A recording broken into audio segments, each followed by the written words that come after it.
Hi everyone! Marjon Adla sa tanan. Welcome back to my YouTube video sa Sab. So, maganda kayo ako makabalik ng YouTube. So, for today's video is maghimo ako ng peanut butter from the scratch. So, syempre, pag from the scratch, meaning mag-harvest ito ng mga mani. Dapat ano na pa yung sima na mag-harvest. Kaso lang ko, adyo kay busy pa ako. Kay, madyo lang ako may video, diba? So, as of now, I'm not feeling well. Kitagsipon ako. Pasensya lang sa ako tingo kung siya medyo barado. So, in this video is pasingod kami sa bukid. Kaya tumutito mga tinanom ng mga mani. Actually, last week pa yun siya na video kaso amo pa na ko initan, amo pa na ko ma-forma kay an mani ibuyad pa ba dyan so na kay pila ka adlaw an sugaya magpakita ka radyaw.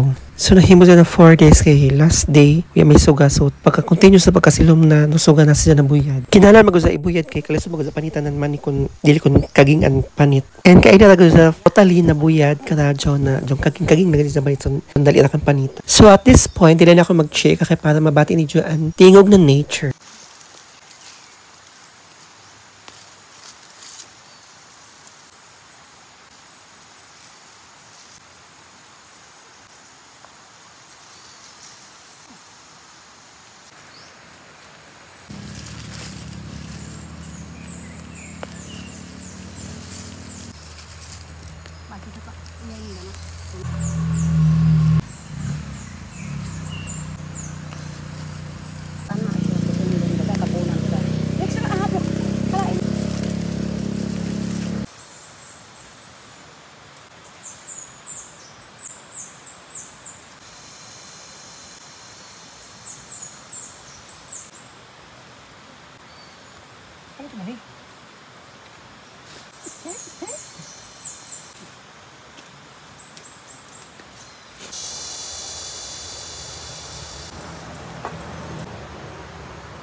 So in this part, mag-chika na baga na ako kay yan ako ma-record ang music and surroundings kaya nagpatukar mo sila na yung copyright pa dyan. So ako nakalabas sa tang mute kay para safety sa copyright. Atun maisili na una na ako tagtanom diri mag-survive so tupulihan na hanggang nan money. Is ka nag-ayam na ako to na maka-harvest ang mga fresh na mais kasi is mag-survive so mag-research ani ako unsaon pag-survive ng mais sa ing ani ng mga klase na lupa. Basta ba sa bukid kay ma-insekto so basin dili hiyang sa mga ma-insekto na lugar bagay siguro siya sa mga dapit sa karsada or yon mga exposed sa suga karadyaw. So going back to our mani so continue gyapon kami pag-harvest kay para mahurot na ini kay bagay naglapas sa 3 months mas malata na. So may banggan himo ini so ako naisip is na maghimo ka lamang ko nan peanut butter since kay kung ison aron ini si Jua di man gyapon mahurutanan. So ang peanut butter kami stuck man so laban kita sa peanut butter. Diyan ako nakita ng mga tutorial unsaon paghimo so diyan ako guide. Grabe basta ako tayo magtanggal ng mga unod ng mani.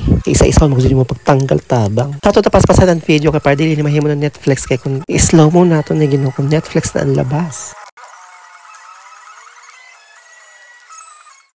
And so after na maka-harvest, kay bagan 11 na ini mangulit na bagan kami siguro kay para kay pagkalaon na tabi ni kay Joy ako ini booking na time. Tan grabe sab kasuga so mangulit na kasug kami ini kay Ginoo ko. Ato mga skin madaot. Medyo gani kay pag pang-harvest naman ng mga maniis, grabe kasugay mo uyan kay kung muuyan, ni malata naman sa mga joton kuan and mga unod ng mani. Well, grabe ka ganang panahon ko man kay grabe kasuga. Sa surroundings sabi nga ni kagana o di ba makawaya ni stress tapos refreshing sa utok.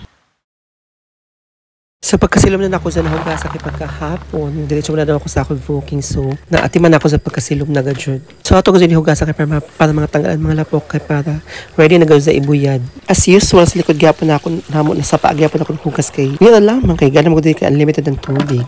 Kato pa ko sa gripo inan mga lapok kay malupa ba sa yung mani. Kasi kung dili sa sapa, pwede naman sa ipaano di ba? Kaya bigyan ato peanut butter making kay from the scratch mga kay gikan pag sa harvest, maghugasan ng paghimo. So ka 3 times hindi sa hugasan kaso yan nakipagkita sa video ang katuyusan ikaduha kay mataas na mahimo na Netflix.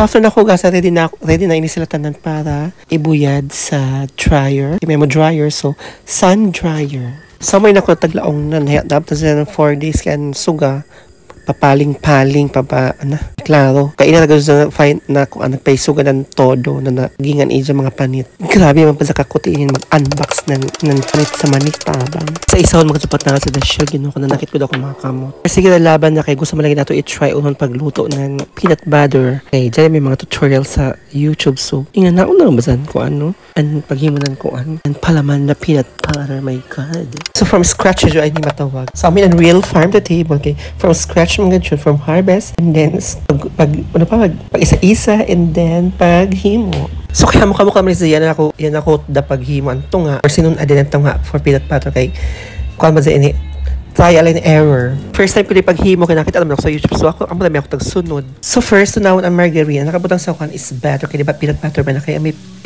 butter pwede mo sa margarine kaya pwede sila mag oil pag batunaw. Experimental pa ito video kaya ito may katunga na mani tisingan ko to sa butter na gadsyon. Sa pagkatunaw ng margarine na ito iset aside and then na ito sudod sa i-fried or lutoon is an manina. So dapat lutoon sa sakit para pag dong mo dali na kang pino. So ato sa i-fry for 10 minutes para sure gud na luto. And then pagkaluto ato sa isaya kay para dili madayan oil tanan kay na maghamok ng oil. So ready na sa for galing. Kung dyan galingan, pwede pagaling na kay kalutan may kato sa galingan. Sa blend, ano ka mapadapit sa blender. Actually, nasaya ako ni pag-blender. Dapat ba sa gasod dili hulot anay an mani. Isa-isa hulot anay ginagmay anay ka dili kadaog ang blender. So, and in this part, nagtanggal na ako ang permeron ako alisan anay na ko sa ginagmay tanawa tag ginagmay ko na kaanay kay para gado sure sa matunaw kay kung itibo tanan kalisod maglisod naman blender pag video. So nahimo ini bang kaupat ako nag-blend kay ako matag nag-uno pa awas an iban kay para dili magpuno kay kung puno di man kadaog dapat ginagmay ra bad siya. And finally nadugmok na gud na ato peanut butter kay kakuti ba din kuan kaupat ako nagsige blend. So namasok ko sa blender. So amo na yung resulta peanut butter, homemade peanut butter. Sa ato sa i-try sa sliced bread. O di na ko mapit ang peanut butter, pwede na ako maghimon. So may resulta sa homemade peanut butter back. So sa sunod, pwede makita maglain-lain na version. Kinakita ko sa YouTube. Amok may different version. May butangan ng gatas or unurakan. Ang iban, instead na asukar, dyan ito butangan ng honey. So lahi-lahi ba sa ganyan version paghimo ng peanut butter. So amo na ito for today's longer video kay YouTube mainis. So di nakatakot naman. Thank you for watching. See you on my next video. Bye-bye!